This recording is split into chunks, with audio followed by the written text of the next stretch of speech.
The tragedy of drowning in Nigeria is that it is almost entirely preventable.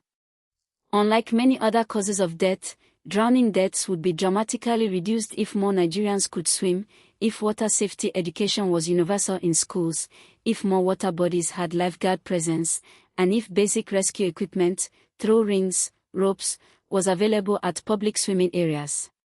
Nigeria's 2023 National Water Safety Strategy acknowledges this gap and has set targets for expanding swimming instruction in schools, making PHE swimming and water safety content part of a national health priority. As JSS students, your responsibility is to learn and practice the water safety rules in this lesson, and to share this knowledge with family members and community members who may not have access to formal education. Rule 6, never dive into water of unknown depth, deserves special emphasis because it is the rule most commonly violated and the one with the most catastrophic consequences. Spinal cord injury from shallow water diving produces quadriplegia, paralysis of all four limbs, in young, otherwise healthy people, a life-changing injury sustained in a single moment. Every year in Nigeria, recreational swimmers, typically young males, dive into rivers, lagoons, and quarry lakes where the depth is unknown. Some survive, some are paralyzed instantly.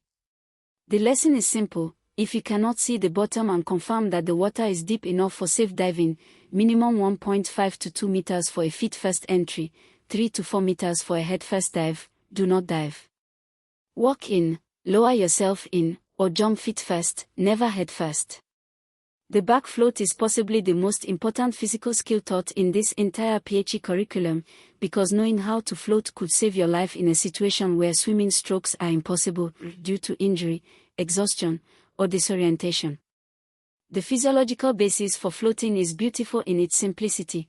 The human body's density is very close to that of water, fresh water, 1.0 g/cm superscript 3, human body average, approximately 0.98 g/cm superscript 3, slightly less than water, meaning most people will float in fresh water with lungs full of air. Lungs filled with air function as a built-in flotation device, and the deeper and more complete your breath, the better you float. The instruction, relax and breathe deeply, is not merely common advice, it is the technical instruction for achieving the physical state required to float. Panic, which drives shallow fast breathing and muscular tension, is the enemy of floating. For Nigerian students without pool access, learning swimming strokes is understandably challenging. However, basic water safety skills, floating, treading water, and elementary backstroke, can be practiced in relatively safe environments including supervised rivers, public swimming pools. Lagos, Abuja, Ibadan, Kano all have public pools, and school pools where available. The National Association for Rescue and Safety Training (NIST) and the Nigerian Red Cross both offer water safety programs in several Nigerian states. For coastal and riverine communities, Lagos Island, Niger Delta communities, fishing communities on Lake Chad, swimming instruction should be considered an essential life skill rather than a sporting luxury. Government investment in public swimming pools and water safety education is a public health investment, not merely a sporting one.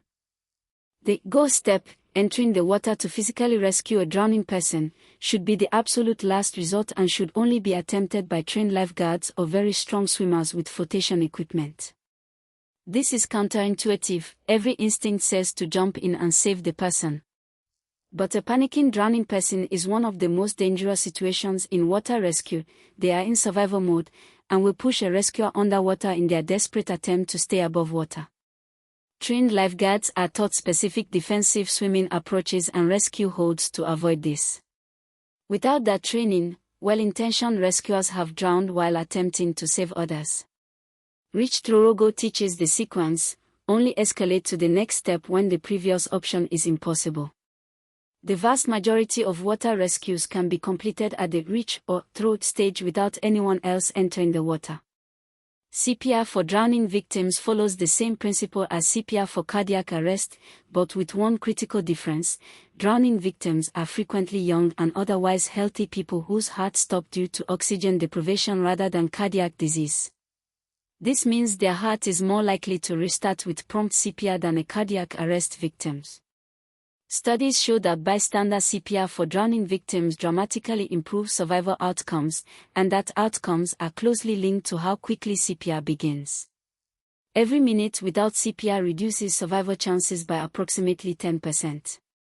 This makes the decision to begin CPR immediately, rather than waiting for professional help, potentially the difference between survival and death. JSS PhD students who learn and remember the 30:2 CPR ratio may one day use this knowledge to save a life.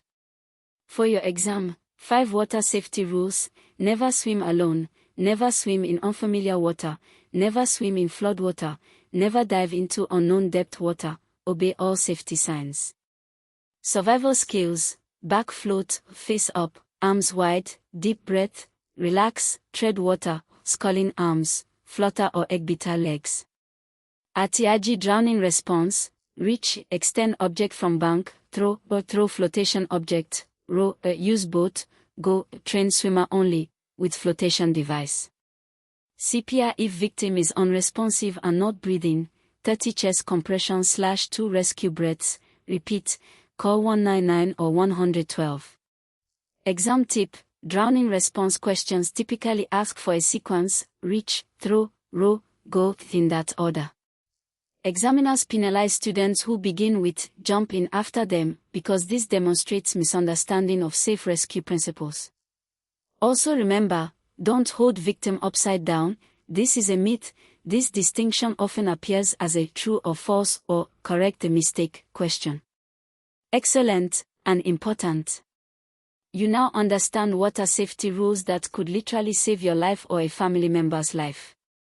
Share what you have learned today: the 10 water safety rules, the back float survival skill, and the reach throw rogo rescue sequence.